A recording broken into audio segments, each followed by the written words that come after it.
5th class reunion of the class of 67. It was.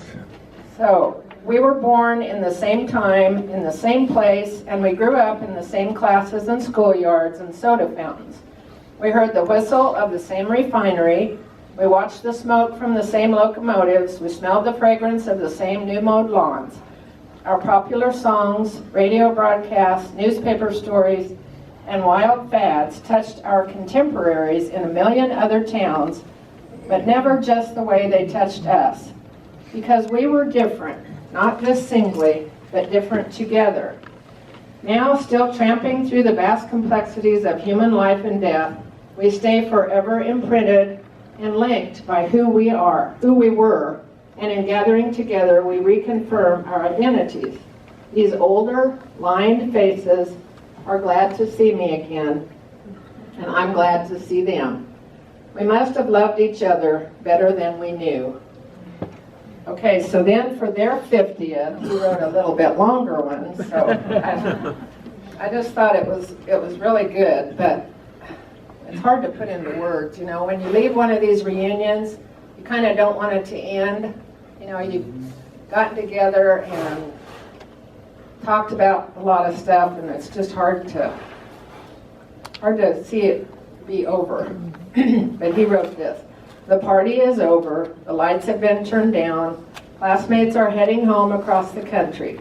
We are slowly returning to our normal lives. I have so much to do, but I just don't feel like it right now. For just one more day, I want to remember the stories that I heard all weekend and the sweet things that people said to me and others. I want to wonder about those who weren't here and what has happened to them in their lives. Are they okay? Are they loved? Are their lives happy? And I want to be thankful. Many of the times that our distant memories are still so vivid in our minds.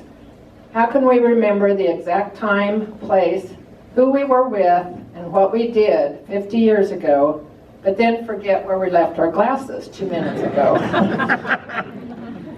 Our minds were imprinted with the days when we were kids. We didn't have too many adult responsibilities in those days, so our young minds soaked up everything that was happening in those moments and those times. Thankfully, we had many adults in our lives who looked after us, cared for us, fed us, and drove us places. They weren't always our parents' friends, extended family, surrogate moms and dads, teachers, coaches, church friends, the shopkeepers, town folks, and country folks looked after us and gave us the time and space to learn, make friends, and enjoy our young lives. It's no wonder that we made those memories a priority in our minds.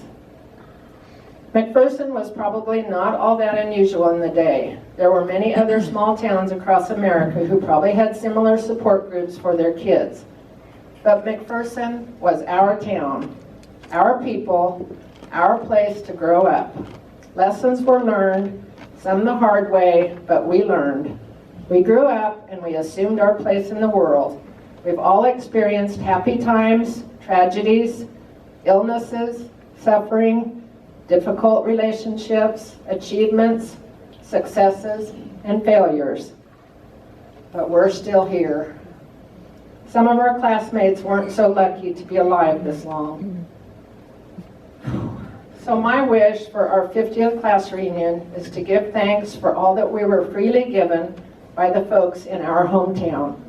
Remember those who were working hard so that we could have a mostly carefree childhood. I will never forget each and every one who helped me along the way.